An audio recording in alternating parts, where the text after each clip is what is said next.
Jangan malu gitu, jangan malu terhadap apapun ajaranmu. Jadi yang sudah dilakukan Juma, Riva dan teman-temannya, Nora, Nandar, itu sebenarnya adalah bagian dari penyebaran iman mereka, karena memang seperti itu mungkin ya Pak Prof ya. Jadi yang mereka lakukan pun tidak salah, yang teman-teman muslim lakukan tidak salah, karena memang seperti itu ajarannya. Terima kasih atas respect Bapak kepada kami gitu, tapi tolong jangan murtad ya Pak ya.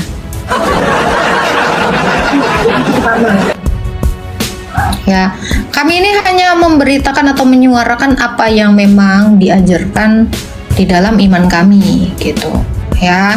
Itu jadi kalau Anda pun bisa menilai, ya saya rasa penilaian Anda juga harusnya sifatnya itu objektif ya, jangan subjektif gitu. Nah, ini juga yang kami harapkan kepada teman-teman muslim semua ya, di live saya atau di live teman-teman apologetika yang lainnya gitu ya, memberikan penilaian secara objektif, jangan secara subjektif gitu ya. Jangan karena seiman salah dibenarkan, jangan karena seiman ujaran yang kotor pun dibenarkan gitu, tidak. Di room saya ini saya tetap orangnya konsisten, mau Kristen mau Islam, kalau salah pasti saya akan katakan salah, kalau benar pasti saya katakan benar gitu. Makanya cara pandang setiap orang memang berbeda, tetapi saya harapkan adalah kedewasaan kita di dalam bersosial media atau kedewasaan kita di dalam menanggap sesuatu gitu. Jadi apa yang dinarasikan orang, minimal kita cross check dulu kebenarannya, itu yang pertama. Jangan langsung ditelan mentah-mentah gitu ya. Terima kasih sekali lagi atas respect Anda kepada room saya dan room teman-teman Kristen yang lainnya. Tetapi saran saya jangan sampai Anda murtad gitu. Kenapa? Lebih baik Anda cari tahu dulu keimanan. Satu hal yang bisa saya suarakan atau satu hal yang bisa saya tekankan kepada semua teman-teman di sini atau dimanapun yang melive-kan saya ini di YouTube atau di Facebook ya. Satu hal yang saya mau tekankan adalah mari tunjukkan seperti apa ajaranmu gitu. Jangan malu gitu, jangan malu terhadap apapun ajaranmu. Jadi yang sudah dilakukan Juma, Riva dan teman-temannya, Nora, Nandar, itu sebenarnya adalah bagian dari penyebaran iman mereka, karena memang seperti itu mungkin ya Pak Prof ya. Jadi yang mereka lakukan pun tidak salah, yang teman-teman muslim lakukan tidak salah, karena memang seperti itu ajarannya. Kalau kami ya karena seperti ini ajaran kami, menyatakan kebenaran gitu. Jadi orang Kristen itu pasti berhati-hati, karena kita ini minoritas ya Pak Prof ya gitu. Jangan langsung skeptis terhadap rum-rum yang seperti itu, karena memang itu yang ada di dalam hati mereka dan apa yang diajarkan mereka. Lalu itu juga yang ada di dalam pikiran mereka, sehingga itu meluap keluar, dan itulah yang jadi diskusi mereka selama ini gitu. Yang kami lakukan juga seperti itu, karena memang ini ajaran Tuhan Yesus, mengampuni, memaafkan. Maaf ya teman-teman untuk yang sudah melaporkan mereka. Saya terutama Pak Prof, kami tidak tergabung dalam asosiasi apapun. Kami murni penginjilan itu pribadi lepas pribadi. Kami tidak ada pernah satupun niat untuk melaporkan siapapun. Kenapa? Karena lagi-lagi ya Pak Prof ya, Tuhan Yesus mengajarkan kita untuk mengampuni gitu. Jadi kalau ada yang mau lapor-lapor, maaf, itu semuanya bukan dari kami. Kami tidak pernah seperti itu. Mau kalian baik atau jahat kepada kami, tetap tanggapan kita sama. Menyatakan yang salah, menyatakan yang benar, dan memaafkan. Sekiranya Tuhan juga memampukan kita semua seperti itu orang Kristen ya. Jangan melapor mereka. Jadi saran saya berkali-kali, walau ya mungkin ada teman-teman yang berpikiran mereka itu harus diberikan efek jerah, saran saya kita tetap memaafkan, kita tetap legowo. Ingat perintah Tuhan Yesus ya, kita ini punya hutang, kita ini punya dosa. Kalau kita mau hutang kita dihapuskan atau dosa kita dihapuskan oleh Tuhan Yesus, kita juga harus menghapuskan hutang orang kepada kita. Karena di Alkitab juga seperti itu, ada. Tuhan Yesus menceritakan seperti itu. Seorang raja dengan hambanya yang berhutang itu, tetapi dia tidak mengampuni temannya yang demikian, dihukum lagi sama Tuhan. Saya tidak mau, dan Pak Prof juga tidak mau. Karena saya ini orang yang berdosa, saya yang paling berdosa. Apalagi live kayak gini, dosa saya banyak banget Pak Prof. Ya, Makanya sebisa mungkin saya juga tidak mau dendam kepada siapapun, membenci siapapun. Ya murni ini yang saya lakukan, ya kita hanya memberitakan apa yang benar gitu. Tidak ada dendam di antara kita, tidak ada sirik-sirikan, tidak ada apapun gitu ya. Karena Tuhan Yesus memang mengajarkan seperti itu, supaya kami juga diampuni. Kalau kita melepaskan pengampunan di dunia, maka Bapamu yang di sorga juga akan melepaskan pengampunan kepada kita. Itu yang orang Kristen pegang teguh. Betul Pak Prof? Silakan Pak Prof mungkin mau menambahkan. Udah pas. Udah itu. Oke, saya paham. Mbak, ini aku boleh tanya lagi? Pak Prof mendem apa tadi? Boleh saya nanya lagi? Silakan. Arti dari apologet itu apa? Maaf ya, ini aku nanya. Silakan Pak Prof. Apologet itu memberi pertanggungan jawab. Itu dari Alkitab ya. 1 Petrus 3 ayat 15. Berilah pertanggungan jawab kepada orang yang menanyakan tentang imanmu. Gitu. Jadi orang-orang yang ingin tahu tentang iman Kristen, makanya kami buka di sini apologetika itu untuk kepada teman-teman non-Kristen tentang ajaran Kristen. Makanya kami persilakan yang terutama di sini adalah teman-teman Muslim yang pengen tahu ajaran Kristen itu seperti apa. Gitu. Di sinilah kami berapologetika. 1 Petrus 3 ayat 15. Itu di kitab suci kami. Berarti pada intinya adalah apologet itu sesudah diajarkan dalam Alkitab. Ya, pada intinya gitu ya. Iya.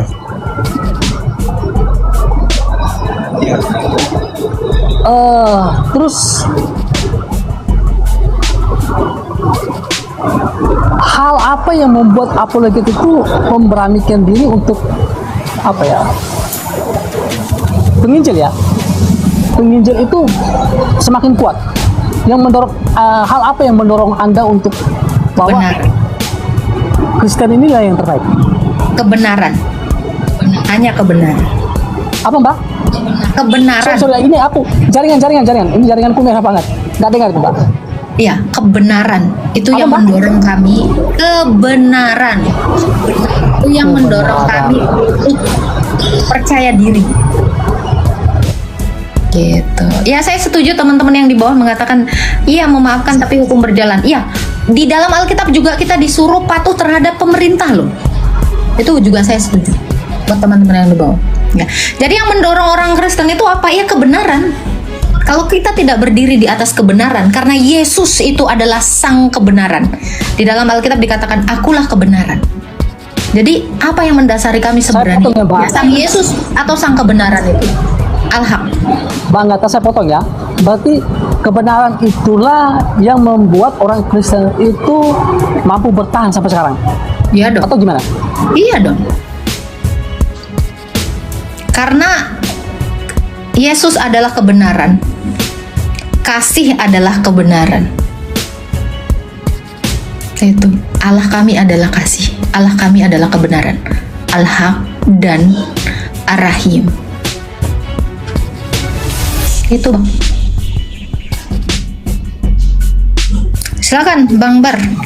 Iya, saya paham. Silakan Bang Bar. Ini apa ini? Mendengar diskusi itu menarik juga sih. Yang menjadi pertanyaan saya adalah, kalau itu menjadi kebenaran bagi orang Kristen, ajaran Alkitab itu sebagai kebenaran, bagaimana Kristen itu bisa terpecah dengan beberapa agama yang menjelaskan tentang kebenaran? Why? Satu yang dikatakan Abang tadi, Alkitab itu kebenaran, bukan. Kebenaran itu adalah Sang Injil, yaitu Yesus Kristus. Kristen itu tidak pernah terpecah. Kristen itu sejak semula ada satu. Enggak, maksudnya kalau enggak, maksud saya gini Mbak, kalau kebenaran itu ada, itu berarti mempunyai suatu otoritas dong, ya dong, yang menyatakan bahwa kebenaran ini, kalau kita bicara kebenaran berarti ada satu yang namanya otoritas pengajaran itu adalah gereja. Oh, Jadi Terus, gereja kalau yang satu, kenapa- gereja yang kenapa ada sebentar, saya jelaskan. Gereja itu merupakan salah satu-satunya otoritas kebenaran. Otoritas pengajaran maksud saya, pengajaran tentang hal yang benar. Gereja yang mana? Gereja yang kudus, yang lurus, yang apostolik. Itu gereja yang didirikan Yesus atas dasar iman para rasul. Protestan, Katolik maupun Ortodoks beriman kepada para rasul. Apa yang diajarkan rasul? Itulah otoritas pengajaran yang kami terima. Di luar dari ajaran para rasul, kami tidak menerimanya. Protestan menerima ajaran rasul sesuai dengan yang tertulis di dalam kitab suci.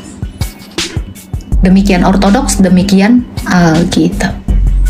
Jadi dasar iman kami ini adalah Tuhan Yesus Kristus sesuai dengan apa yang diberitakan para rasul. Di luar dari itu, bukan Kristen. Ngaku-ngaku Kristen. Itu Bang. Apakah ada perbedaan di dalam contoh agama apa? Kalau apa punyanya Mbaknya apa? Boleh tanya, maaf ya. Maaf ya aku tanya. Kalau Mbak Agatha dengan Prof ini agama apa? Boleh tanya. Kristen.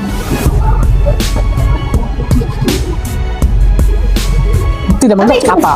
Kristen apa? Kristen Katolik? Apa Kristen Protestan? Apa Kristen apa lagi? Kristen Ortodoks, Pak Prof. Ortodoks apa tuh? Yang di Mesir, yang di Ortodoks itu sifat gereja. Kami ini adalah Kristen. Kristen paling purba, paling tua. Gitu. Ada lagi yang mau ditanyakan?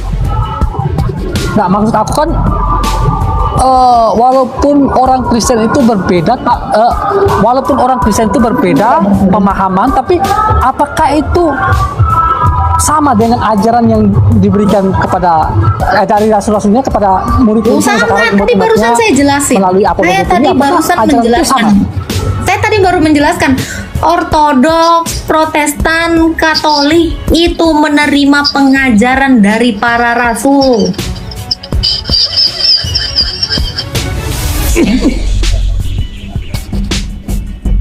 Itu tadi udah saya bilang, apakah sama-sama orang Tuhan kami satu, yaitu Tuhan Yesus. Kami percaya Tritunggal, kami percaya kepada Rasul. Makanya mau Katolik, mau Protestan, mau Ortodoks itu mengakui pengakuan iman Rasuli atau pengakuan iman Nikea. Nah, itu sudah jelas. Gak ada yang berbeda. Gak ada yang berbeda. Berarti pada kesimpulannya adalah walaupun mereka berbeda tapi satu tujuan. Ya, ini ibarat kata kamu lihat ini, badan saya. Ada yang telinga, ada tangan, ada kaki. Berbeda. Sama-sama melakukan sesuai dengan fungsinya. Ini saya mengutip perkataan Rasul Paulus ya di dalam Alkitab. Kita semua ini satu tubuh. Ya, masing-masing menerima karunia-Nya. Ya, kalau jadi tangan, ya dia harus menjadi tangan. Tidak boleh menjadi kaki. Kita semua orang-orang yang berbeda bangsa, berbeda bahasa, ini satu tubuh. Yang Yesus Kristus itu adalah kepalanya. Dan kita itu adalah tubuh. Berbeda, tetapi satu. Disatukan oleh satu DNA, yaitu Yesus Kristus.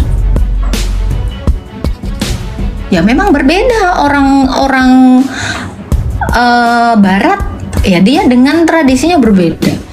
Orang Indonesia tradisinya dengan cara yang berbeda. Tetapi kami ini semua satu tubuh. Semua orang Kristen ini satu. Makanya saya bilang setiap orang memiliki karunia-nya masing-masing. Walaupun demikian, kami ini tetap satu tubuh. Gitu Pak. Salam Pala Dusing, ini asli atau palsu nih? Oke, baik. Salam Ustaz. Tengah kita sudah ada di atas. Salam Pak Prof. Salam dulu ya.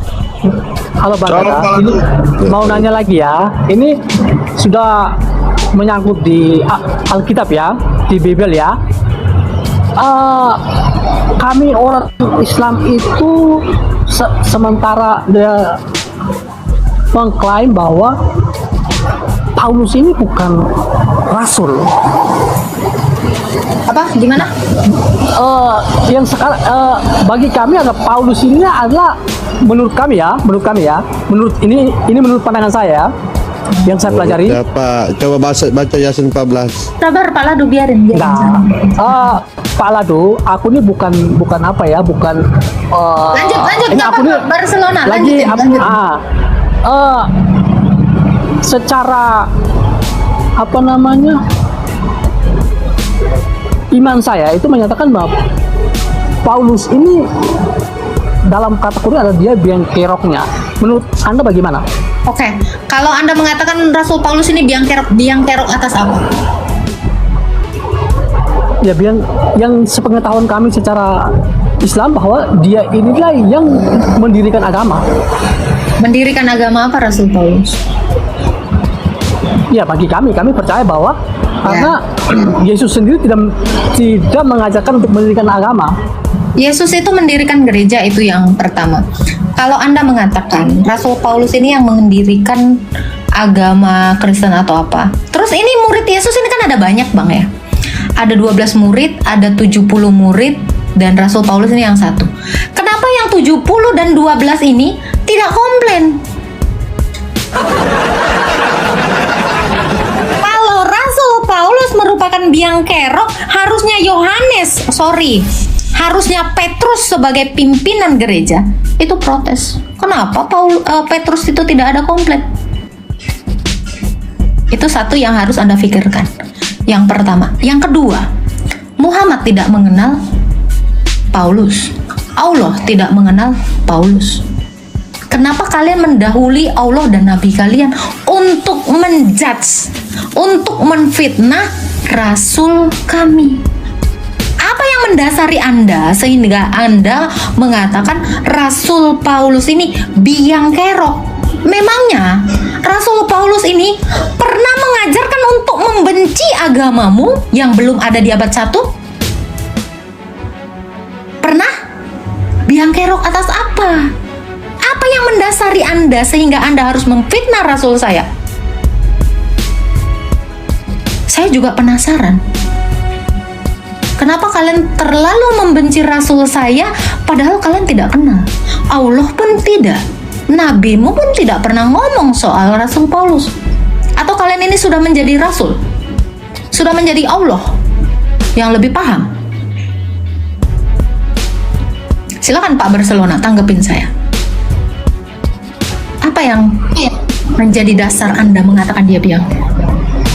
Bagi saya percaya bahwa Paulus ini dialah yang dalam kata biang kerok itu bukan dia ini apa ya, biang kerok itu dalam arti saya adalah dia ini adalah menurut keyakinan saya adalah Paulus itu adalah orang, dia ini kan pembunuh, ya kan? Ini kan pemberontak. Sekarang saya tanya Anda, Muhammad pernah membunuh? Betul? Muhammad pernah membunuh?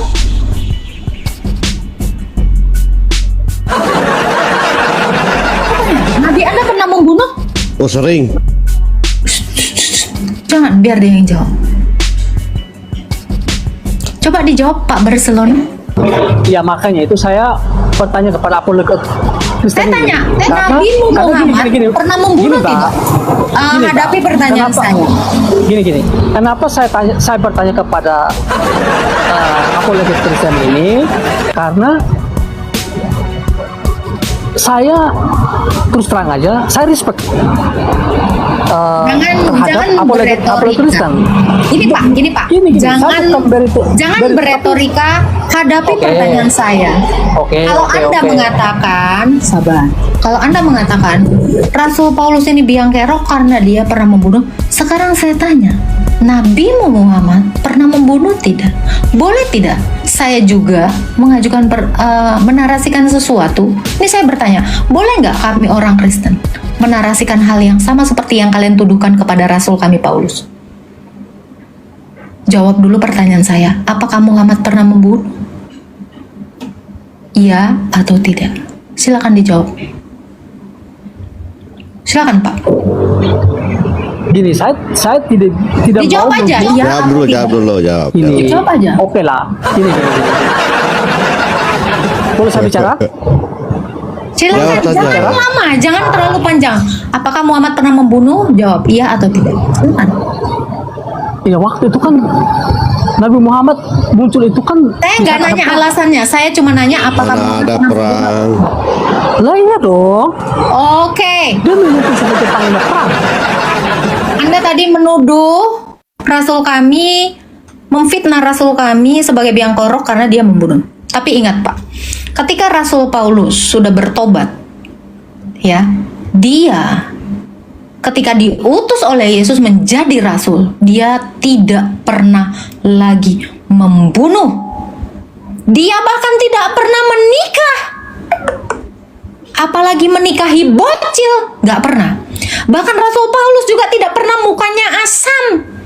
Rasul kami juga tidak pernah menggauli babu ketika dia menjadi rasul. Dia tidak pernah menggunakan sewenang-wenang, ya, sekonyong-konyong, atau tidak bertanggung jawab jabatan kerasulan dia. Dia tidak pernah melakukan hal yang menjijikkan ketika dia diangkat menjadi rasul. Bagi saya, otak saya yang kecil ini, yang bodoh ini, lebih baik menjadi mantan penjahat daripada menjadi mantan orang baik. Kalau saya menjadi mantan orang baik, berarti hari ini saya menjadi penjahat. Ingat Pak, semua manusia ini berdosa. Kalau Anda merasa terintimidasi oleh kerasulan Rasul saya, Rasul Paulus, sementara Rasul saya tidak pernah menyuruh kami, orang Kristen, untuk memerangi orang, tidak pernah menyuruh Rasul kami itu tidak pernah menyuruh orang-orang untuk memaksakan agama, bahkan membayar upeti untuk apapun. Ya, saya lebih bangga punya rasul seperti Rasul Paulus, walaupun dia miring dengan keadaan yang tidak sempurna seperti rasul-rasul yang lainnya. Tapi satu hal yang Anda harus tahu, Rasul Paulus itu bekerja lebih daripada rasul-rasul yang lain. Jadi kalau Anda memfitnah rasul saya tanpa alasan yang jelas, tanpa dasar yang jelas, yang tidak pernah menyakiti perasaan umat Islam, tolong tarik kata-kata Anda yang mengatakan rasul saya sebagai biang kerok.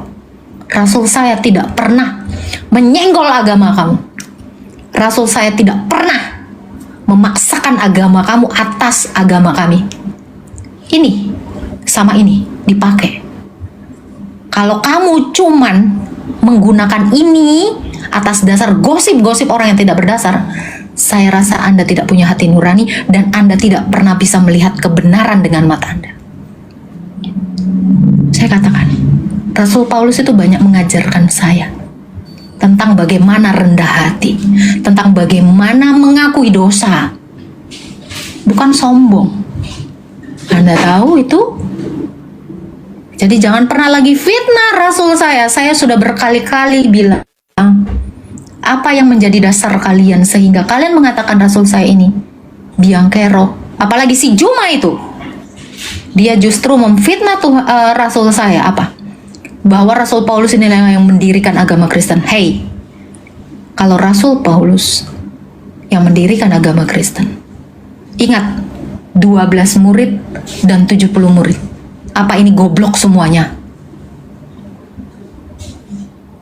Justru Rasul Paulus itu belajar daripada para rasul. Ada ayatnya di dalam Alkitab. Jadi tolong jangan menghina rasul saya. Mau apapun yang kalian fitnahkan kepada Rasul Paulus, tetap Rasul Paulus itu tidak pernah berzina. Karena dia benar-benar taat kepada hukum Taurat. Ya. Rasul Paulus juga tidak pernah membunuh lagi setelah dia bertobat. Rasul Paulus juga tidak pernah mengingini istri sesamanya, milik sesamanya, bahkan dia menjual semua hartanya demi bodoh di hadapan Kristus. Banyak nilai moral yang kita petik dari apa yang dilakukan Rasul Paulus. Tapi saya tidak melihat itu di dalam nabinya. Apa yang mau diteladani dari nabimu? Saya lebih meneladani Rasul Paulus ketimbang nabimu. Mohon maaf, saya jijik. Silakan Pak Barcelona. Barcelona. Oke, baik, terima kasih atas penjelasannya. Ini Pak Laudi, kalau kita saling menghargai lah. Ya, Waktu tunjukkan sampean saja apa yang sama Mbak mesti Gata diteladani oleh ngomong Nabi di saja, nabimu. bro. Maka saya tutup mic loh. Tunjukkan Ya, saja apa saya yang bisa tekan- diteladani di Gini, nabimu, coba. gini. Itu pertanyaan host. Gini, Pak. Yang bisa diteladani. Abang kalau pintar, Abang kalau pintar, Oh, tunjukkan akhlak. saja apa yang bisa Ini waktu diteladani di bagindamu. Itu pertanyaan host. dari tadi ini loh. Dari Tadi kamu cuma memfitnah. Dari tadi Mbak Agatha ngomong bicara Pertama kayaknya bagus ya Pak Prop ya. Ujung-ujungnya Iya, pasti memfitnah Rasul Paulus. Kalian punya kepahitan apa sih sama Rasul Paulus? Makanya kalau Islam sopan pasti kita ini Curiga. harus curiga ini. Iya. Ya, tapi kita bangga ya Pak Prop ya. Rasul Paulus itu akhlaknya setelah menjadi rasul itu bukan menjijikkan seperti binatang. Betul. Setuju banget. Lucu. Saya lupa ayatnya. Rasul Paulus itu justru belajar loh dari para rasul. Ada ayatnya. Jadi jangan dibilang Rasul Paulus yang mendirikan Kristen. Rasul Paulus aja belajar dari para rasul kok. Thank you for the happiest year of my life.